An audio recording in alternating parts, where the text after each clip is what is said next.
സമയം 1 മണിയോടടുക്കുന്നു. നിശബ്ദതയിൽ മുങ്ങിക്കിടന്ന രാത്രിയെ കീറി ഷോണിൻ്റെ റോയൽ എൻഫീൽഡ് നിദ്രയുടെ വീടിൻ്റെ പിന്നാമ്പുറത്തെ ഇടവഴിയിലൂടെ പതുക്കെ മുന്നോട്ട് നീങ്ങി. കറുത്ത ഷർട്ടും കറുത്ത പാൻറ്റുമായിരുന്നു അവൻ്റെ വേഷം. അവൻ്റെ മനസ്സിൽ ഒരേയൊരു ലക്ഷ്യമേ ഉണ്ടായിരുന്നുള്ളൂ: ആരുടെയും കണ്ണിൽ പെടാതെ വീടിൻ്റെ മതിൽ ചാടി അകത്ത് കടക്കുക. പിന്നെ ഒരു നോക്കെങ്കിലും നിദ്രയെ കാണുക. അത്രയ്ക്കും അവൾ അവന് മിസ് ചെയ്യുന്നുണ്ടായിരുന്നു. വീടിന് കുറച്ചകലെയായി ബൈക്ക് നിർത്തിയ ശേഷം ഷോൺ എൻജിൻ ഓഫ് ചെയ്തു. ചുറ്റും പരന്നിരുന്ന നിശബ്ദതയിൽ ഇലകൾ അനങ്ങുന്ന ശബ്ദം പോലും വ്യക്തമായി കേൾക്കാമായിരുന്നു. ഒരു നിമിഷം അവൻ വീടിന് നേരെ നോക്കി നിന്നു. ഹൃദയം അസ്വാഭാവികമായി മിടിക്കുമ്പോഴും അവൻ്റെ ചുണ്ടുകളിൽ ഒരു മങ്ങിയ പുഞ്ചിരി വിരിഞ്ഞു. കാരണം ഏതാനും നിമിഷങ്ങൾക്കുള്ളിൽ അവൻ കാണാൻ പോകുന്നത് തൻ്റെ ലോകത്തിലെ ഏറ്റവും മനോഹരമായ കാഴ്ചയായിരുന്നു. തൻ്റെ പാതിയെ, തൻ്റെ പ്രണയത്തെ, തൻ്റെ എല്ലാമെല്ലാമായ പെണ്ണിനെ. മുൻവശത്തെ ഗേറ്റ് പൂട്ടിയിട്ടുണ്ടാവുന്ന തോന്നലിൽ അവൻ പിന്നാമ്പുറത്തെ മതിൽ ചാടി പറമ്പിനുള്ളിലെത്തി. ചുറ്റുമൊന്ന് കണ്ണോടിച്ച ശേഷം അടുക്കള ഭാഗത്ത് ചാരി വെച്ചിരുന്ന ഏണിയും അവിടെ ഉണ്ടായിരുന്ന കയറുമെടുത്ത് നിദ്രയുടെ മുറി ലക്ഷ്യം വെച്ച് പതുക്കെ മുന്നോട്ട് നടന്നു. ഓരോ ചുവടുകളും അതീവ സൂക്ഷ്മതയോടെയായിരുന്നു. ചെറിയൊരു ശബ്ദം പോലും ആരെയെങ്കിലും ഉണർത്തിയേക്കാമെന്ന് അവനറിയാമായിരുന്നു. ഏണി ചുവരിൽ ചേർത്ത് വച്ച ശേഷം അവൻ മുകളിലേക്ക് കയറി. അവൻ്റെ ലക്ഷ്യം വ്യക്തമായിരുന്നു. മേൽക്കുരയിലെ ഏതാനും ഓടുകൾ ശബ്ദമുണ്ടാക്കാതെ മാറ്റി അകത്ത് കടക്കുക. രാത്രിക്കാറ്റ് മുഖത്തേക്ക് വീശിയടിക്കുമ്പോൾ അവൻ്റെ ഹൃദയമിടിപ്പ് വീണ്ടും വേഗത്തിലായി. അപകടം നിറഞ്ഞ ആ നീക്കത്തിൽ പോലും അവൻ്റെ മനസ്സിൽ നിറഞ്ഞു നിന്നത് ഒരേയൊരു മുഖമായിരുന്നു: നിദ്രയുടേത്. ഓരോ നിമിഷവും അവളിലേക്കുള്ള ദൂരം കുറഞ്ഞുകൊണ്ടിരുന്നു. അവളെ ഒരു നോക്ക് കാണണമെന്ന ആഗ്രഹം അവൻ്റെ ഉള്ളിൽ അത്രമേൽ ശക്തമായിരുന്നു. ആ രാത്രിയിൽ ലോകം മുഴുവൻ നിശ്ചലമായതുപോലെ തോന്നിയെങ്കിലും ഷോണിൻ്റെ ഹൃദയം മാത്രം നിദ്രയുടെ പേരിൽ ഉന്മാദത്തോടെ മിടിച്ചുകൊണ്ടിരുന്നു. അവൻ്റെ ഓരോ ചലനവും അതീവ ജാഗ്രതയോടെയും വേഗത്തോടെയും ആയിരുന്നു. ഏണിയിൽ കയറി ശബ്ദമുണ്ടാക്കാതെ ഓടുകൾ പതുക്കെ മാറ്റി കയറിൻ്റെ സഹായത്തോടെ അകത്തേക്ക് ഇറങ്ങുമ്പോൾ അവൻ്റെ ശ്വാസം പോലും നിയന്ത്രിതമായിരുന്നു. ഒടുവിൽ കാലുകൾ മുറിയുടെ നിലത്ത് സ്പർശിച്ച നിമിഷം അവൻ്റെ കണ്ണുകൾ ഒരാളെ മാത്രം തിരഞ്ഞു. മുറിയിലെ മങ്ങിയ വെളിച്ചത്തിൽ കിടക്കയിൽ ശാന്തമായി ഉറങ്ങിക്കിടന്ന നിദ്രയെ അവൻ കണ്ടു. ആ കാഴ്ച കണ്ട നിമിഷം അവൻ്റെ ഉള്ളിലെ എല്ലാ ആകുലതകളും ഒരു നിമിഷത്തേക്ക് അപ്രത്യക്ഷമായി. ചന്ദ്രപ്രകാശം ജനാലയിലൂടെ ഒഴുകിയെത്തി അവളുടെ മുഖത്ത് വീണിരുന്നു. ഉറക്കത്തിൻ്റെ നിഷ്കളങ്കത നിറഞ്ഞ ആ മുഖം നോക്കി അവൻ കുറച്ചു നേരം അങ്ങനെ തന്നെ നിന്നു. 2 ദിവസമായി മനസ്സിൽ സൂക്ഷിച്ചിരുന്ന ആഗ്രഹം സഫലമായതുപോലെ അവന് തോന്നി. അവളുടെ അടുത്തേക്ക് ഒരു ചുവട് കൂടി വയ്ക്കാൻ അവൻ ശ്രമിച്ചു. എന്നാൽ അവൾ ഉണരുമോ എന്ന ഭയം അവൻ്റെ കാലുകളെ തടഞ്ഞു. അതുകൊണ്ട് തന്നെ അല്പദൂരം മാറി നിന്ന് അവളുടെ മുഖം കണ്ണുകളിൽ നിറച്ചുകൊണ്ട് ആ നിശബ്ദ രാത്രിയുടെ സൗന്ദര്യം അവൻ ആസ്വദിച്ചു. മസ്റ്റാർഡ് യെല്ലോ നിറത്തിൽ ചെറിയ പാറ്റേണുകൾ പതിഞ്ഞ സ്കേർട്ടും അതേ നിറത്തിലുള്ള സ്ലീവ്ലെസ് ടോപ്പും ധരിച്ച് നിദ്ര കിടക്കയിൽ ശാന്തമായി ഉറങ്ങുകയായിരുന്നു. അവൾ ഒരു വശത്തേക്ക് ചരിഞ്ഞു കിടന്ന് 2 കൈകളും കവിളിനടിയിൽ ചേർത്ത് വെച്ചിരുന്നു. ഉറക്കത്തിൻ്റെ നിഷ്കളങ്കത നിറഞ്ഞ അവളുടെ മുഖത്ത് ആഴമായ ശാന്തത തങ്ങി നിന്നു. ജനാലയിലൂടെ അകത്തേക്ക് ഒഴുകിയെത്തിയ ചന്ദ്രപ്രകാശം അവളുടെ വസ്ത്രത്തിൻ്റെ മൃദുനിറത്തെയും മുഖത്തിൻ്റെ നിഷ്കളങ്കതയും കൂടുതൽ മനോഹരമാക്കി. അവളെ നോക്കി നിന്നുകൊണ്ടിരുന്ന ഷോണിൻ്റെ കാലുകൾ അറിയാതെ തന്നെ മുന്നോട്ട് ചലിച്ചു. ഓരോ ചുവടുകളും സൂക്ഷ്മമായിരുന്നു. അവളുടെ അരികിലെത്തിയപ്പോൾ ഒരു നിമിഷം അവൻ ശ്വാസമെടുക്കാൻ പോലും മറന്നുപോയി. ഇത്രയും അടുത്തവളെ കാണുന്നത് അവനൊരു സ്വപ്നം പോലെ തോന്നി. അവളുടെ മുഖത്ത് വീണ് കിടക്കുന്ന കുറച്ചു മുടിയിഴകൾ കാറ്റിനൊപ്പം നേരിയ ചലനമുണ്ടാക്കുമ്പോൾ അവൻ്റെ കണ്ണുകൾ അവളിൽ നിന്ന് മാറിയില്ല. അവളുടെ ശാന്തമായ ശ്വാസോച്ഛ്വാസം മാത്രം ആ മുറിയിലെ നിശബ്ദതയെ സജീവമാക്കുന്ന ശബ്ദമായിരുന്നു. അവൻ ശബ്ദമുണ്ടാക്കാതെ തൊട്ടരികിലെ കസേരയിലിരുന്നു. ഉറക്കത്തിലായിരുന്നെങ്കിലും അവളുടെ മുഖത്ത് ഒരു ചെറുപുഞ്ചിരിയുടെ നിഴലുണ്ടായിരുന്നു. അത് കണ്ടപ്പോൾ അവൻ്റെ ഹൃദയം കൂടുതൽ വേഗത്തിൽ മിടിച്ചു.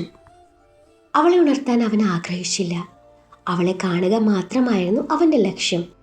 അതുകൊണ്ട് തന്നെ അവളുടെ അരികിൽ നിൽക്കുമ്പോൾ കണ്ണുകളിൽ നിറഞ്ഞ സ്നേഹത്തോടെയും ഹൃദയത്തിൽ നിറഞ്ഞ സന്തോഷത്തോടെയും ആ അപൂർവ നിമിഷത്തെ അവൻ നിശബ്ദമായി ആസ്വദിച്ചു. അവളെ ഉണർത്താതെ പതിയെ അവളുടെ മുഖത്ത് വീണ് കിടക്കുന്ന മുടിയിഴകൾ ഒതുക്കി വെച്ച് അവളുടെ നെറുകയിൽ ഒരു മൃദുചുംബനം നൽകി. ആ നിമിഷം അവൻ്റെ ഹൃദയം നിറഞ്ഞൊഴുകുകയായിരുന്നു.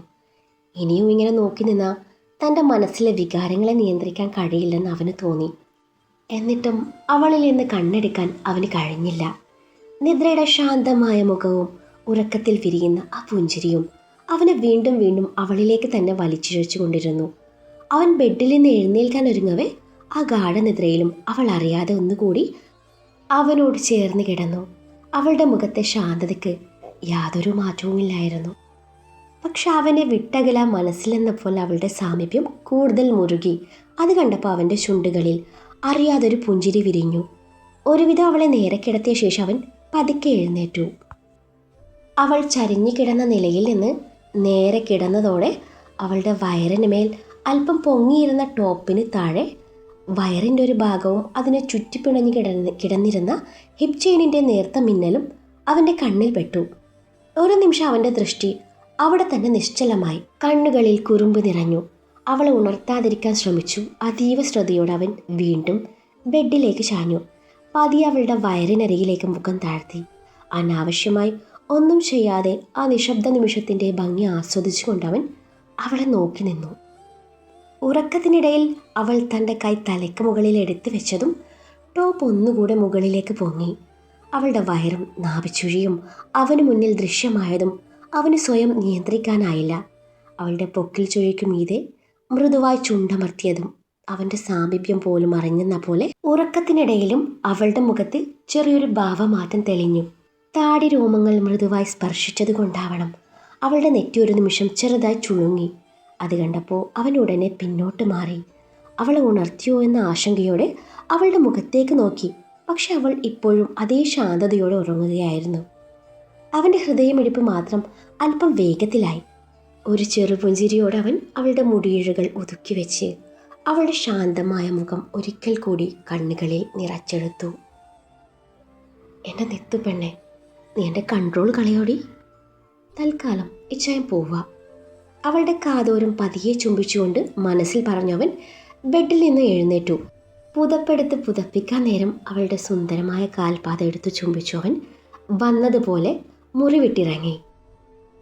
ഏണിയുമായി പിന്നാമ്പുറത്തേക്ക് നടക്കുന്ന നേരത്താണ് നിദ്രയുടെ മുറിയുടെ അരികിലായി ഇരുട്ടിൻ്റെ മഴവിൽ ആരോ ഒരാൾ അവിടെ നിൽക്കുന്നത് അവൻ്റെ ശ്രദ്ധയിൽപ്പെടുന്നത്. ഏണി അവിടെ വെച്ച് അവൻ അരികിലേക്ക് തിരിയവേ അവൻ ഷോണിനെ കണ്ടു മതിൽ ചാടാനൊരുങ്ങി. ഷോൺ അവനെ പിടിക്കാനായി പിന്നാലെ ഓടി. അതിനിടയിൽ ഷോണിന് അവൻ്റെ പാൻറ്റിൻ്റെ പോക്കറ്റിൽ പിടികിട്ടിയിരുന്നു. അവൻ ഷോണിനെ തള്ളി മാറ്റി മതിൽ ചാടി. അതിനിടയിൽ പോക്കറ്റിൽ നിന്നും എന്തോ ഒരു പേപ്പർ താഴെ വീണു. അപ്പോഴേക്കും അയാൾ മതിൽ ചാടി അപ്പുറത്തെത്തിയിരുന്നു. ഷോൺ ആ പേപ്പറും പെറുക്കി പിന്നാലെ മതിൽ ചാടിയെങ്കിലും അപ്പോഴേക്കും അവൻ തൻ്റെ ബൈക്കിൽ കയറി പോയിരുന്നു. ആ നേരത്താണ് സനീഷിൻ്റെ ഓട്ടോ അതുവഴി വരുന്നത്. ഷോണിനെ ആ നേരത്ത് അവിടെ കണ്ടതും സനീഷ് ഓട്ടോ നിർത്തി. സനീഷിനെ മുന്നിൽ കണ്ടപ്പോൾ ഷോണും അങ്ങ് വല്ലാണ്ടായി. അവൻ്റെ ചോദ്യത്തിന് മുന്നിൽ മറുപടി പറയേണ്ടി വരുമല്ലോ എന്നോർത്തായിരുന്നു അത്. ഡോക്ടർ എന്താ ഈ നേരത്തെ ഇവിടെ? സംശയഭാവത്തിൽ സനീഷ് ചോദിച്ചു. അത് പിന്നെ ഞാൻ നിദ്രയെ കാണാൻ വന്നതാ. അത്രമാത്രം പറഞ്ഞ് ഷോൺ തൻ്റെ വണ്ടിയിൽ കയറി. ഈ രാത്രിയിൽ എന്തിനാ തിരിച്ചു പോകുന്നത്? അവിടെ തങ്ങിയിട്ട് രാവിലെ പോയാൽ പോരായിരുന്നോ? സനീഷിൻ്റെ ചോദ്യം കേട്ട് ഷോൺ ഒന്ന് ചിരിച്ചെന്ന് വരുത്തി. ഹേയ്, നിന്നാൽ ശരിയാവില്ല, ഒന്ന് ഹോസ്പിറ്റൽ വരെ പോകണം. അല്ല, സനീഷ് എന്താ ഇത്രയും വൈകിയേ? ഷോൺ തിരിച്ചു ചോദിച്ചു. അത് പിന്നെ എനിക്കൊരു ഓട്ടോ ഉണ്ടായിരുന്നു. വയ്യാതൊരു രോഗിയെ ഹോസ്പിറ്റലിൽ എത്തിച്ചിട്ടുള്ള വരവാ. ഓ, എന്നാ ഞാൻ പോട്ടടോ എന്നും പറഞ്ഞ് സനീഷിനോട് യാത്ര പറഞ്ഞ് ഷോൺ തൻ്റെ ബൈക്കും എടുത്ത് അവിടെ നിന്ന് പോയി. ഷോൺ പോയതിന് പിന്നാലെ സനീഷ് തൻ്റെ ഓട്ടോ വീട്ടിലേക്ക് തിരിച്ചു. ആ യാത്രയ്ക്കിടയിൽ ഷോണിൻ്റെ മനസ്സിൽ കുറച്ച് നിമിഷങ്ങൾക്ക് മുൻപ് നടന്ന ആ രംഗങ്ങളായിരുന്നു. ആരായിരിക്കും അത്? അയാളെ കണ്ടിട്ട് വീട്ടിൽ മോഷ്ടിക്കാൻ കയറിയതായി തോന്നുന്നില്ല. ഇനിയിപ്പോൾ ഇയാൾ തന്നെയാണോ അന്ന് രാത്രിയിലും നിദ്രയുടെ വീട്ടുമുറ്റത്ത് കണ്ടത്? അന്ന് താൻ സംശയിച്ചത് ആ സനീഷിനെ ആയിരുന്നു. ഇന്നും താൻ അയാളെ സംശയിക്കുമായിരുന്നു. ഇതിപ്പോൾ ആൾ തൻ്റെ മുന്നിൽ ഓട്ടോയിൽ വന്നിറങ്ങിയതുകൊണ്ട് ആ സംശയം മാറിക്കിട്ടി, ഷോൺ സ്വയം മനസ്സിൽ പറഞ്ഞു. അതിനിടയിലാണ് നേരത്തെ അവൻ്റെ പോക്കറ്റിൽ നിന്നും തനിക്ക് കിട്ടിയ പേപ്പറിൻ്റെ കാര്യം ഓർമ്മ വരുന്നത്. ഷോൺ തൻ്റെ വണ്ടി റോഡരികിൽ ഒതുക്കി നിർത്തി. ചുറ്റും നിശബ്ദത മാത്രം. മൊബൈൽ ഫോണിൻ്റെ ടോർച്ച് തെളിയിച്ച് കയ്യിലിരുന്ന പേപ്പർ പതിയെ നിവർത്തി നോക്കി. അതൊരു റെസിപ്റ്റ് ആയിരുന്നു. ഒരു ചാരിറ്റബിൾ ട്രസ്റ്റിന് ചെറിയ തുക നൽകിയതിൻ്റെ റെസിപ്റ്റ്. അതിലൊരു വ്യക്തിയുടെ പേരും തുകയും ആ ചാരിറ്റബിൾ ഇൻസ്റ്റിറ്റ്യൂഷൻ്റെ പേരും കൂടി ഉണ്ടായിരുന്നു. റിസീപ്റ്റിലെ പേരിൽ ഷോണിൻ്റെ കണ്ണുകൾ ഉടക്കി. ശ്യാം മോഹൻ. ആരാണ് ഈ ശ്യാം മോഹൻ? ഷോൺ ചിന്തിച്ചു. അപ്പോൾ വന്നത് കള്ളനല്ലെന്ന് ഉറപ്പിക്കാം. അവൻ്റെ ലക്ഷ്യം നിദ്രയാണോ അതോ ഇനി മറ്റാരെങ്കിലും? അല്ല, നിദ്രയുടെ മുറി ലക്ഷ്യം വെച്ചായിരുന്നു അവൻ വന്നുകൊണ്ടിരുന്നത്. അപ്പോൾ നിദ്ര തന്നെയാണ് അവൻ്റെ ലക്ഷ്യം. കർത്താവെ, ശത്രുക്കൾ കൂടിക്കൊണ്ടിരിക്കുകയാണല്ലോ. അതും മനസ്സിൽ പറഞ്ഞു ദീർഘമായി നിശ്വസിച്ചുകൊണ്ട് ഷോൺ തൻ്റെ വണ്ടി മുന്നോട്ടെടുത്തു. പിറ്റേന്ന് ഷോൺ അജ്മലുമായി തലേ ദിവസം നടന്ന കാര്യം ഷെയർ ചെയ്തു. ആ ചാരിറ്റബിൾ ഇൻസ്റ്റിറ്റ്യൂഷനിൽ ചെന്ന് അന്വേഷിച്ചു ഈ ശ്യാം മോഹനെ പരിചയമുണ്ടോ എന്നറിയണം. ഷോൺ തൻ്റെ ആവശ്യം അജ്മലിനോട് പറഞ്ഞു. ഒരു പോലീസ് ഓഫീസർ ആയതിനാൽ അവൻ അവിടെ കയറി ചെല്ലുക പ്രയാസമല്ലായിരുന്നു എന്ന് ഷോണിന് അറിയാമായിരുന്നു. അവിടെ അന്വേഷിച്ച് വിവരം നൽകാമെന്ന് അജ്മൽ ഉറപ്പ് നൽകി. അന്ന് 12 മണി നേരത്താണ് നിദ്ര ഷോണിനെ കാണാൻ വേണ്ടി ഹോസ്പിറ്റലിലേക്ക് പോവാനൊരുങ്ങിയത്. ചുവന്ന നിറത്തിലുള്ള ഫ്ലോറൽ പ്രിന്റഡ് സ്കേർട്ടും അതേ നിറത്തിൽ ഫ്ലേർട്ടോസി വരുന്ന ഒരു ടോപ്പും ആയിരുന്നു അവളുടെ വേഷം. മിതമായ മേക്കപ്പിൽ ഒരുങ്ങി സുന്ദരിയായി സിന്ദൂരം അണിഞ്ഞ് അമ്മയോട് പോയിട്ട് വരാമെന്നും പറഞ്ഞവൾ മുറ്റത്തേക്ക് ഇറങ്ങി. അതേ നേരത്ത് തന്നെയാണ് സനീഷിൻ്റെ ഓട്ടോ ഗേറ്റ് കടന്ന് പുറത്തേക്ക് വരുന്നത്. നിദ്രയെ കണ്ടതും സനീഷ് ഓട്ടോ നിർത്തി. ഒരു നിമിഷം അവൻ അവളെ കണ്ണെടുക്കാതെ നോക്കി നിന്നു. പെട്ടെന്ന് എന്തോ ഓർത്തതും അവൻ നോട്ടം മാറ്റി അവളെ നോക്കി നിന്നു. നിദ്ര എങ്ങോട്ടാ? സനീഷ് തിരക്കി. അത് പിന്നെ ഞാൻ ഹോസ്പിറ്റൽ വരെ. നിദ്ര തപ്പിത്തടഞ്ഞു. എന്താണോ അസുഖം? ഏയ്, അസുഖമൊന്നുമില്ല. അത് പിന്നെ ഇച്ചായനെ കാണാൻ വേണ്ടി പോന്നെയാ. നിദ്ര ചമ്മലോടെ പറഞ്ഞു. നിങ്ങൾക്ക് രണ്ടുപേർക്കും പരസ്പരം കാണാതിരിക്കാൻ പറ്റുന്നില്ലെങ്കിൽ പിന്നെന്തിനാ ഇങ്ങനെ പിരിഞ്ഞിരിക്കുന്നത്? ഇന്നലെ പാതിരാത്രിയിൽ വന്നു പോകുന്ന ഡോക്ടറെ കണ്ടപ്പോഴേ എനിക്കത് തോന്നിയതാ. സനീഷിൻ്റെ വാക്കുകൾ കേട്ട് നിദ്രയുടെ നെറ്റിയിൽ സംശയത്തിൻ്റെ വര വീണു. സനീഷേട്ടൻ എന്താ ഇപ്പോൾ പറഞ്ഞേ? എടോ, ഇന്നലെ രാത്രി തന്നെ കണ്ട് ഡോക്ടർ മടങ്ങുമ്പോഴേ ഞാൻ ആളെ കണ്ട് സംസാരിച്ചിരുന്നു. അത്രേ ഉദ്ദേശിച്ചുള്ളൂ. താൻ കയറ്, ഞാനേ ടൗണിലേക്കാ. വേണേ ഹോസ്പിറ്റലിൻ്റെ മുന്നിലിറക്കാം. സനീഷ് അത് പറഞ്ഞതും നിദ്രയ്ക്ക് നിഷേധിക്കാൻ തോന്നിയില്ല. അവൾ ഓട്ടോയിൽ കയറി. ഓട്ടോ മുന്നോട്ട് നീങ്ങി തുടങ്ങി.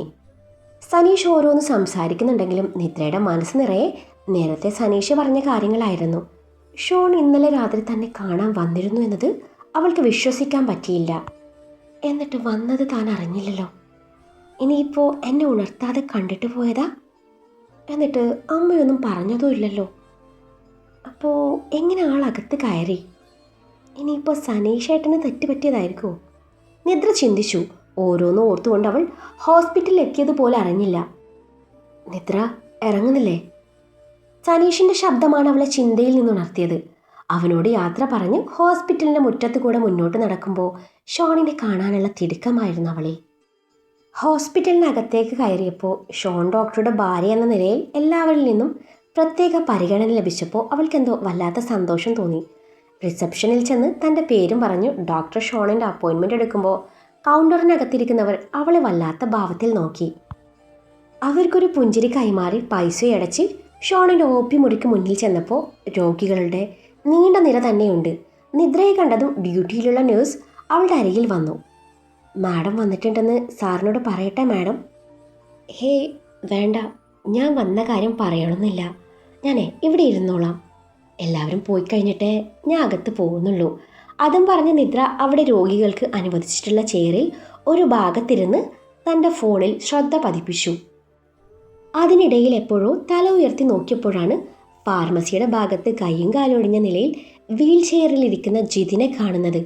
മുൻപ് അമ്മയുടെ ഫോണിൽ നിധിയുടെ ചാറ്റ് പരിശോധിച്ചപ്പോൾ അവൻ്റെ ഫോട്ടോ അവൾ കണ്ടിരുന്നു. ആ ഓർമ്മയിൽ അത് ജിതിനാണെന്ന് അവൾ ഉറപ്പിച്ചു. ഇവനിതെന്ത് പറ്റി? ഇനിയിപ്പോൾ ആക്സിഡൻ്റ് വല്ലതും ആണോ? എങ്കിൽ പിന്നെ ദേഹത്തൊക്കെ മുറിവുകൾ വേണ്ടേ? ഇതിപ്പോൾ കൈയും കാലും മാത്രം ഒടിഞ്ഞിരിക്കുകയാണല്ലോ. ഇനിയിപ്പോൾ വല്ല തെങ്ങിൻ്റെ മണ്ടയിൽ കയറി വീണതാണോ? എങ്കിൽ തലയും പൊട്ടണ്ടേ എന്നും സ്വയം ചോദിച്ചുകൊണ്ട് അവൾ ഇരുന്നിടത്ത് നിന്നും എഴുന്നേറ്റു. നേഴ്സ് ജിതിനെ വീൽ ചെയറിൽ ഉരുട്ടി ലിഫ്റ്റ് വഴി മുകളിലേക്ക് കൊണ്ടുപോയതും മരുന്ന് വാങ്ങിക്കുന്ന സ്ത്രീ പിന്നാലെ നടന്നു. നിദ്ര അവരുടെ അരികിലേക്ക് ഓടി. അത് ജിതിനല്ലേ? നിദ്ര തിരക്കി. അതെ, ആ സ്ത്രീ മറുപടി പറഞ്ഞു. നിങ്ങൾ അമ്മയാണോ? അതേ മോളെ. അല്ല, ജിതിന് എന്ത് പറ്റിയതാ? ആക്സിഡൻ്റ് ആണോ? അല്ല മോളെ, ഇന്നലെ രാത്രി വീട്ടിലേക്ക് വരുമായിരുന്നു എൻ്റെ മോൻ. അന്നേരം ആരോ എൻ്റെ ചെറുക്കനെ തടഞ്ഞു നിർത്തി ആക്രമിച്ചതാ. കയ്യും കാലും ഒടിഞ്ഞത് പോട്ടെ, എൻ്റെ ചെറുക്കന് മുള്ളാൻ പോലും പറ്റണില്ല. അമ്മാതിരി ചവിട്ടല്ലേ ചവിട്ടിയത്. ദുഷ്ടൻ, ഏതവനാണോ അത് ചെയ്തത് എന്നും പിറുപിറുത്തുകൊണ്ട് ആ സ്ത്രീ മുന്നോട്ട് നടന്നതും ആ സ്ത്രീ പറഞ്ഞ ദുഷ്ടൻ തൻ്റെ കെട്ടിയോൻ തന്നെയാണോ എന്ന് നിദ്രയ്ക്ക് നേരെ സംശയം തോന്നാതിരുന്നില്ല. അവന് വണ്ണിന് പോവാൻ പറ്റുന്നില്ല പോലും. നന്നായിപ്പോയി എന്നും പിറുപിറുത്ത് നിദ്ര തൻ്റെ സീറ്റിൽ വന്നിരുന്നു. അവൾ തൻ്റെ ഫോണെടുത്ത് ഗ്യാലറിയിൽ കിടക്കുന്ന ഷോണിൻ്റെ ഫോട്ടോ എടുത്ത് സൂം ചെയ്ത് നോക്കി. അവൻ്റെ കണ്ണുകളിലേക്കാണ് അവളുടെ നോട്ടം കൂടുതൽ നേരം തങ്ങി നിന്നത്. ജിതിൻ്റെ അമ്മ പറഞ്ഞ കാര്യങ്ങൾ വീണ്ടും വീണ്ടും അവളുടെ മനസ്സിൽ മുഴങ്ങി. ആരോ തടഞ്ഞു നിർത്തി ആക്രമിച്ചതാ. അറിയാതെ അവളുടെ ചുണ്ടുകളിൽ ഒരു ചെറു പുഞ്ചിരി വിരിഞ്ഞു. ഇത് ചെയ്തത് നിങ്ങളാണോ? അവൾ മനസ്സിൽ ചോദിച്ചു. ജിതിനോട് ഷോണിനുണ്ടായിരുന്ന ദേഷ്യം അവൾക്കറിയാമായിരുന്നു. അതുകൊണ്ട് തന്നെ സംശയം വെറുതെയല്ലെന്ന് അവൾക്ക് തോന്നി. ഫോട്ടോയിൽ അവൻ്റെ മുഖത്ത് വിരൽ തഴുകിക്കൊണ്ടവൾ കുറച്ചു നേരം ഇരുന്നു. സത്യം പറഞ്ഞാൽ ജിതിന് കിട്ടിയത് കുറച്ച് കൂടിപ്പോയെങ്കിലും കിട്ടേണ്ടത് തന്നെയായിരുന്നു. അവൾ മനസ്സിൽ പിറുപിറുത്തു. സമയം മുന്നോട്ട് പോയിക്കൊണ്ടിരുന്നു. രോഗികളുടെ എണ്ണം കുറഞ്ഞു തുടങ്ങി. അവസാന രോഗിയോ അവിടുന്ന് മടങ്ങുമ്പോൾ സമയം 1:30 അടുത്തിരുന്നു. നിദ്ര പതിയെ ഡോർ തുറന്ന് അകത്ത് കയറിയതും അവൻ ഫോൺ കോളിലായിരുന്നു. അവളെ കണ്ടതും നെറ്റി ചുളിഞ്ഞു. അവളെ പ്രതീക്ഷിക്കാതെ കണ്ടതിൻ്റെ സന്തോഷം മറച്ചു വെച്ച് അവൻ മുഖത്ത് ഗൗരവം വരുത്തി ഫോൺ സംഭാഷണം തുടർന്നപ്പോൾ നിദ്ര അവൻ്റെ മുന്നിലെ ചെയറിലിരുന്ന് താടിക്ക് കൈയും കൊടുത്ത് അവനെ തന്നെ നോക്കിയിരുന്നു. ബേജ് നിറത്തിലുള്ള ഷർട്ടും വെളുത്ത നിറത്തിലുള്ള പാൻറ്റും ആയിരുന്നു അവൻ്റെ വേഷം. ഷർട്ടിൻ്റെ കൈ മുട്ടുവരെ മടക്കി ടക്കിൻ ചെയ്തിട്ടുണ്ട്. ഷർട്ടിൻ്റെ മുകളിലത്തെ 2 ബട്ടൺ തുറന്നു കിടപ്പുണ്ട്. ബ്രൗൺ നിറത്തിലുള്ള ഫോർമൽ ഷൂസ് പോളിഷ് ചെയ്ത് മിനുക്കിയിട്ടുണ്ട്. അവളുടെ നോട്ടം കണ്ടതും ഷോണിൻ്റെ കയ്യിൽ നിന്ന് പോയി തുടങ്ങി. പെണ്ണണിഞ്ഞൊരുങ്ങി സുന്ദരിയായിട്ടാണ് വന്നത്. ആ ഡ്രസ്സ് അവൾക്ക് നന്നായിട്ട് ചേരുന്നുണ്ടെന്ന് അവന് തോന്നാതിരുന്നില്ല. അവളെ വാരിയെടുത്ത് മടിയിലിരുത്തി ആ ചുണ്ടുകൾ കവർന്നാലോ എന്ന് വരെ തോന്നിപ്പോയി. ഫോണിൽ സംസാരിക്കുന്നുണ്ടെങ്കിലും ചിന്തകൾ മറ്റു പലതുമാണ്. അവൻ പെട്ടെന്ന് കോൾ അവസാനിപ്പിച്ചു. അവൾക്ക് നേരെ തിരിഞ്ഞു. നീ എന്താ ഇവിടെ? ഉള്ളിലെ സന്തോഷവും ആഗ്രഹവും അടക്കി പിടിച്ചു അവൻ ഗൗരവത്തിൽ ചോദിച്ചു. അന്നേരം അവൾ അവന് തൊട്ടരികിലെ സീറ്റിലേക്ക് മാറിയിരുന്നു. അവൾ തൻ്റെ കയ്യിലെ OP ടിക്കറ്റ് അവന് നേരെ നീട്ടി. അതിലെ രോഗിയുടെ പേരിന് നേരെ അവളുടെ പേര് കണ്ട് ഷോൺ സംശയത്തോടെ അവളെ നോക്കി. എനിക്ക് തീരെ വയ്യയിച്ചായ. അവൾ മുഖത്ത് ക്ഷീണമൊക്കെയും വരുത്തിക്കൊണ്ട് പറയവേ അവൻ അവളെ വല്ലാത്ത ഭാവത്തിലൊന്ന് നോക്കി. എന്താ അസുഖം? ഒരു രോഗിയോടെന്ന പോലെ അവൻ അവളോട് ചോദിച്ചു. അത് പിന്നെ നമുക്ക് കിടന്നാലോചിച്ചായ എന്നുള്ള അവളുടെ പറച്ചിൽ കേട്ട് അവൻ്റെ നെറ്റി ചുളിഞ്ഞു. അല്ല, കിടന്ന് പരിശോധിച്ചാലോ എന്നാണ് ഞാൻ ഉദ്ദേശിച്ചത്. എനിക്ക് ഒരുപാട് അസുഖങ്ങളുണ്ട്, ഡീറ്റെയിൽഡ് ചെക്കപ്പ് വേണം എന്നും പറഞ്ഞവൾ അവൻ്റെ അനുവാദത്തിന് കാത്തു നിൽക്കാതെ പേഷ്യൻ്റ് ബെഡിൽ കിടന്നതും അവൻ ഇരുന്നിടത്ത് നിന്നും എഴുന്നേൽക്കാതെ അവളെ തന്നെ നോക്കിയിരുന്നു. അവൾക്ക് യാതൊരുവിധ അസുഖവും ഇല്ലെന്ന് അവളുടെ മുഖം കണ്ടപ്പോഴേ അവന് മനസ്സിലായതാണ്. ഇച്ചായ, എന്താ അവിടെ തന്നെ ഇരിക്കുന്നേ? വന്നെന്നെ പരിശോധിക്ക്. അവളുടെ ആ പറച്ചിൽ കേട്ട് അവനാണെങ്കിൽ ഉള്ളിൽ വിരിഞ്ഞ ചിരി കടിച്ചു പിടിച്ച് കേട്ട ഭാവം നടിക്കാതെ അവിടെ തന്നെ ഇരുന്നു. ദേ ഇച്ചായ, എന്നെ പരിശോധിച്ചില്ലെങ്കിലേ ഈ ഹോസ്പിറ്റലിൽ നിന്നും എനിക്ക് ചികിത്സ കിട്ടിയില്ലെന്ന് പറഞ്ഞ് ഞാൻ സോഷ്യൽ മീഡിയയിലെ വീഡിയോ ഇട്ട് നാട്ടിക്കും. അവൾ ആ പറഞ്ഞത് കേട്ട് ഷോൺ ഒരു നിമിഷം അവളെ തന്നെ നോക്കി നിന്നു. വെളിവില്ലാത്ത പെണ്ണ, ഇനിയിപ്പോൾ അങ്ങനെ എങ്ങാനും ചെയ്തു കളഞ്ഞാൽ അതിൻ്റെ ഭവിഷ്യത്ത് അനുഭവിക്കുന്നത് താനായിരിക്കും എന്നും മനസ്സിൽ പറഞ്ഞവൻ എഴുന്നേറ്റ് അവളുടെ അരികിലേക്ക് ചെന്നു. എന്താ നിൻ്റെ അസുഖം? അത് പിന്നെ ശരീരം മുഴുവനും വേദനയാ ഡോക്ടറെ. ഒരു കംപ്ലീറ്റ് ബോഡി ചെക്കപ്പ് തന്നെ ആയിക്കോട്ടെ ഡോക്ടറെ എന്നുള്ള അവളുടെ പറച്ചിൽ കേട്ട് അവൻ അവളെ കൂർപ്പിച്ചു നോക്കി. പിന്നെ എനിക്ക് ശ്വാസം എടുക്കാനും നല്ല ബുദ്ധിമുട്ടുണ്ട്. ഇത്തിരി കൃത്രിമ ശ്വാസം കിട്ടിയാൽ കൊള്ളായിരുന്നു. കടായിട്ട് മതി, 2 ദിവസം കഴിഞ്ഞ് ഞാൻ തിരിച്ചു തരാം. അവൻ്റെ കൂർപ്പിച്ചുള്ള നോട്ടം കണ്ടവൾ ഒരു കുസൃതി ചിരിയോടെ അവനെ നോക്കി പറഞ്ഞു. ചുമ്മാ സമയം കളയാതെ അങ്ങോട്ട് പരിശോധിക്കും ഡോക്ടറെ. അവൻ്റെ കൈയെടുത്ത് തൻ്റെ നെഞ്ചിൽ വെച്ചുകൊണ്ട് പറയവേ അവളുടെ മാറിലമർന്ന തൻ്റെ കൈ അവനെ മറ്റൊരു ലോകത്തേക്ക് കൂട്ടിക്കൊണ്ടുപോയി. കർത്താവെ, കൺട്രോൾ തരണേ എന്ന് മനസ്സിൽ പറഞ്ഞ് വേറെ വഴിയില്ലാതെ ഷോൺ സ്റ്റെത്ത് വെച്ച് അവളെ പരിശോധിച്ചു തുടങ്ങി. പ്രത്യേകിച്ച് ഒരു അസുഖവും ഞാൻ കാണുന്നില്ലല്ലോ, സ്റ്റെത്ത് മാറ്റിക്കൊണ്ട് അവൻ പറഞ്ഞു. എവിടെയാ ഡോക്ടറെ കൂടുതൽ വേദന? എന്നും പറഞ്ഞ് അവൻ്റെ കൈയെടുത്ത് തൻ്റെ വയറിൽ വെച്ചതും അവൻ്റെ നെഞ്ച് ക്രമം തെറ്റി മിടിക്കാൻ തുടങ്ങി.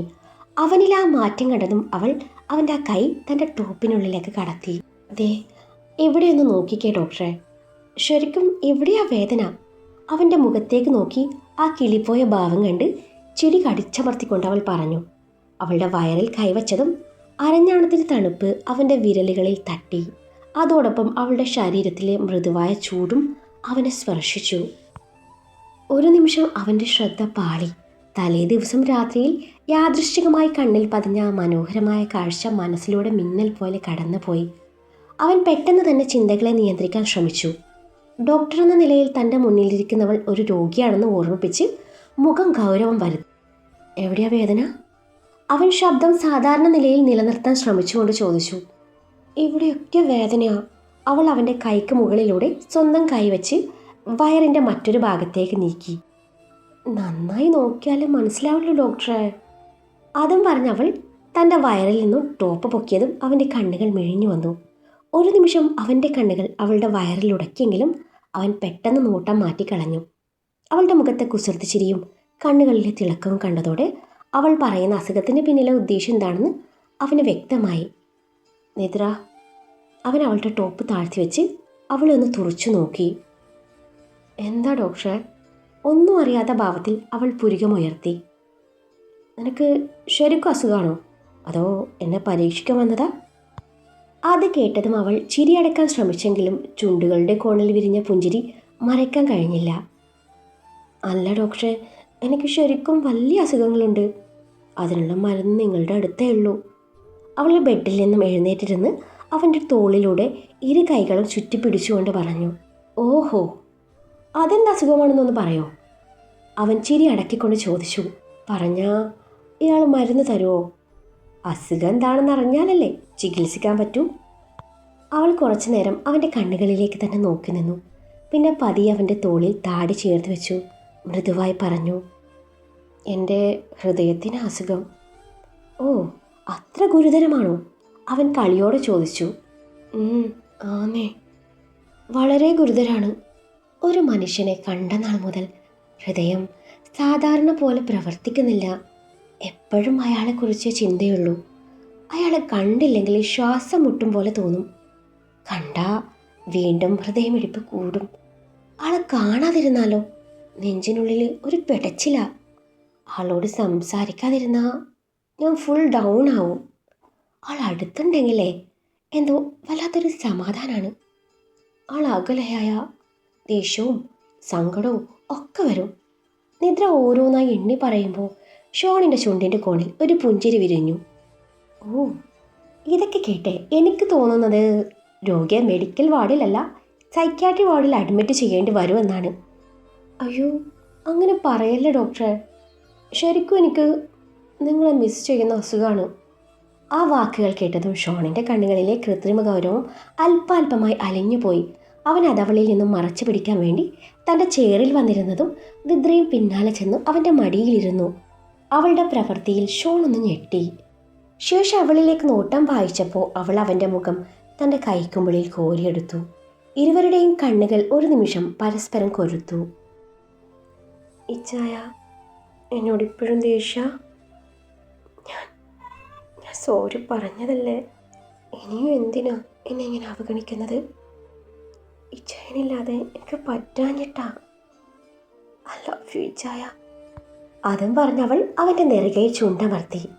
അവളുടെ ചുണ്ടുകൾ തൻ്റെ നെറുകയിൽ പതിഞ്ഞ നിമിഷം ഷോണിൻ്റെ ഉള്ളിൽ ഇത്രയും നേരം പിടിച്ചു നിന്നിരുന്ന എല്ലാ പരിഭവങ്ങളും പതിയെ ഉരുകിപ്പോയി.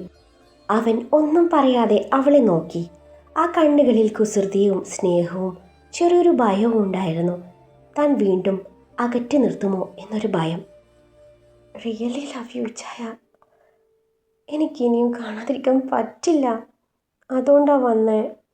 അതും പറഞ്ഞവൾ അവൻ്റെ മൂക്കിലും കവിളിലും താടിയിലും ഒക്കെയും ചുംബിച്ചു. ശേഷം അവൻ്റെ തോളിലേക്ക് മുഖം പൂഴ്ത്തി കിടന്നു. അവൻ്റെ കൈ ആ നിമിഷം അവളുടെ വയറിലൂടെ കൈയിട്ട് അവളെയും ചേർത്ത് പിടിച്ചു. അത് തിരിച്ചറിഞ്ഞവൾ അവനോട് ഒന്നുകൂടെ ഒട്ടിച്ചേർന്നു. അവളുടെ വലത് കൈ അവൻ്റെ തോളിലൂടെ വട്ടം ചുറ്റി പിടിച്ചിട്ടുണ്ട്. ഇടത് കൈ അവൻ്റെ ഷർട്ടിൻ്റെ വിടവിലൂടെ അവൻ്റെ രോമാവൃതമായ നെഞ്ചിനെ തഴുകുന്നുണ്ട്. ഇന്നലെ രാത്രിയിൽ എന്നെ കാണാൻ വന്നിരുന്നല്ലേ? അവൻ്റെ തോളിൽ നിന്ന് മുഖമുയർത്താതെ അവൾ ചോദിച്ചതും എന്ത് പറയും എന്നറിയാതെ അവൻ കുഴങ്ങി. അവനിൽ നിന്നും മറുപടി ഇല്ലെന്ന് കണ്ടപ്പോൾ അവൾ മുഖമുയർത്തി അവനെ നോക്കി. എന്താ നീ ഇപ്പോൾ ചോദിച്ചത്? അത് പിന്നെ ഇന്നലെ ഇയാൾ എന്നെ കാണാൻ വന്നിരുന്നോന്ന്. പിന്നെ എനിക്കതല്ല പണി, നിന്നെ കാണാനേ എൻ്റെ പട്ടി വരും. എന്നാലേ ഇന്നലെ എന്നെ കാണാൻ നിങ്ങളുടെ പട്ടി വന്നിരുന്നു, സനീഷേട്ടൻ എന്നോട് പറഞ്ഞ്. അവൻ്റെ മുഖത്തേക്ക് ഉറ്റുനോക്കിക്കൊണ്ട് അവൾ അത് പറയവേ അവന് പിടിച്ചു നിൽക്കാനായില്ല. അവൻ്റെ ചുണ്ടിൽ അറിയാതൊരു പുഞ്ചിരി വിരിഞ്ഞു. അത്രത്തോളം മനോഹരമായിരുന്നു ആ ചിരി.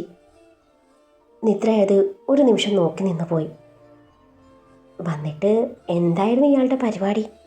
അവൻ്റെ ഷർട്ടിൻ്റെ കോളർ പതിയെ മാറ്റി അവൻ്റെ തോളിൽ ഉമ്മ വെച്ചുകൊണ്ട് ചോദിക്കവേ അവൻ്റെ കൈ അവളുടെ അരയിൽ മുറുകി. പറയിച്ചായ. അവളുടെ അതിരങ്ങൾ അവൻ്റെ കഴുത്തിലൂടെ ഇഴഞ്ഞു നീങ്ങി. പറയട്ടെ. അവളെ തന്നിലേക്ക് ഒന്നുകൂടെ അടുപ്പിച്ചുകൊണ്ട് പതിഞ്ഞ സ്വരത്തിൽ അവനവളുടെ കാതോരം പറയുമ്പോൾ ഇത്രയും നേരമുണ്ടായിരുന്ന നിദ്രയുടെ ധൈര്യം മുഴുവൻ ഒരു നിമിഷം കൊണ്ട് ചോർന്നു പോയി. അവൻ്റെ ചൂടേറിയ ശ്വാസം കാതോരം തട്ടിയ നിമിഷം നിദ്രയുടെ ഹൃദയം നിയന്ത്രണം വിട്ട് മിടിക്കാൻ തുടങ്ങി. ഇത്രയും നേരം കളിയാക്കി ധൈര്യത്തോടെ സംസാരിച്ചിരുന്ന പെൺകുട്ടി പെട്ടെന്ന് നാണത്തിൽ ഉരുകിപ്പോയിരുന്നു. എന്താ ഇപ്പോൾ മാഡത്തിൻ്റെ ധൈര്യമൊക്കെ എവിടെ പോയി? അവളുടെ ചെവിയരികിൽ പതിഞ്ഞ ചിരിയോടെ ഷോൺ ചോദിച്ചു. നിദ്ര മറുപടി പറയാതെ അവൻ്റെ നെഞ്ചിലേക്ക് മുഖം കൂടുതൽ പൂഴ്ത്തി. അല്ല, കുറച്ചു മുൻപ് വരെ വലിയ അന്വേഷണ ഉദ്യോഗസ്ഥയെ പോലെ ചോദ്യങ്ങളായിരുന്നല്ലോ. ഇച്ഛായ. അവൾ നാണം മറയ്ക്കാൻ ശ്രമിച്ചുകൊണ്ട് അവൻ്റെ ഷർട്ടിൽ പിടിമുറുക്കി.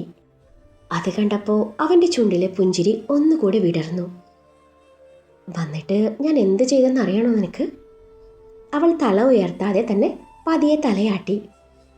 ഒന്നും ചെയ്തില്ല. അവൻ്റെ ആ മറുപടി കേട്ട് അവൾ ഉടനെ മുഖമുയർത്തി അവനെ സംശയത്തോടെ നോക്കി. കള്ളം, അവൾ പറഞ്ഞു. അല്ലെന്ന് അവൻ മറുപടി പറഞ്ഞു. പിന്നെ എനിക്ക് ഈ കള്ള ഡോക്ടറെ തീരെ വിശ്വാസമില്ല. എങ്കിൽ എന്ത് ചെയ്തെന്ന് നീ തന്നെ പറയ്.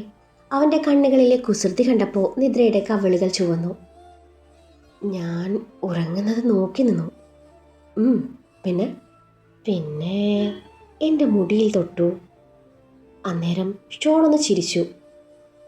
പിന്നെ പിന്നെ അവൾ വാക്കുകൾ തേടി നിർത്തി. അവൻ അവളുടെ താടിയിൽ വിരൽ ചേർത്ത് മുഖമുയർത്തി.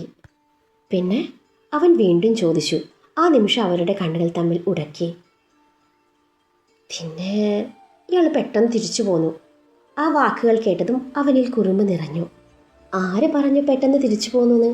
നീ പറഞ്ഞ പോലെ നീ ഉറങ്ങുന്നത് നോക്കി നിന്നു. നിന്റെ മുടിയിൽ തൊട്ടു. മുടിയിൽ മാത്രമല്ല, നെറ്റിയിലും മൂക്കിലും കവിളിലും താടിയിലും ഒക്കെ തൊട്ടു. തൊടുക മാത്രമല്ല, അവിടേക്ക് ഉമ്മ വയ്ക്കുകയും ചെയ്തു. അവിടെ മാത്രമല്ല, നിന്റെ എവിടെയൊക്കെയോ ഞാൻ ഉമ്മ വച്ചിരുന്നു. പിന്നെ നിന്റെ അത്രയും പറഞ്ഞു നിർത്തി ഷോൺ അവളുടെ കാതോരം എന്തോ സ്വകാര്യം പറഞ്ഞതും നിദ്ര അവൻ്റെ നെഞ്ചിൽ അമർത്തി കടിച്ചു. എടി എന്നും പറഞ്ഞ അന്നേരം അവൻ്റെ കൈ അവളുടെ മൃദുലതയിൽ അമർന്നതും ഒരേങ്ങലോടെ അവൾ അവൻ്റെ ഷർട്ടിൽ അള്ളിപ്പിടിച്ചു. നിത്തുപെണ്ണെ, നീ എപ്പോഴാ ഓക്കെ ആവുന്നത്? അവളുടെ കവിളിൽ മുഖമുരസിക്കൊണ്ട് അവൻ ചോദിച്ചു. എന്തിനാ? അവൾ നാണം മറച്ചു പിടിച്ചുകൊണ്ട് ചോദിച്ചു. എന്തിനാന്നോ? ഞാൻ പച്ചക്ക് പറയണോ? അവനെന്തോ പറയാൻ വന്നതും അവൾ അവൻ്റെ വാ പൊത്തി പിടിച്ചു. അവൻ അവളുടെ കൈ എടുത്തു മാറ്റി അവളുടെ കഴുത്തിലേക്ക് മുഖം പൂഴ്ത്തി അവിടെ മുഖമിട്ടുരസി അവളെ ഇക്കിളി കൂട്ടി. ജിതിൻ്റെ കൈയും കാലും ഒടിച്ചത് ഇച്ഛായന? അവൻ്റെ നെഞ്ചിൽ മുഖം പൂഴ്ത്തി കിടന്നുകൊണ്ട് അവൾ ചോദിച്ചതും അവൻ മറുപടി പറഞ്ഞില്ല. അതെ, അവനെ വണ്ണിന് പോലും പോവാൻ പറ്റുന്നില്ലെന്ന്.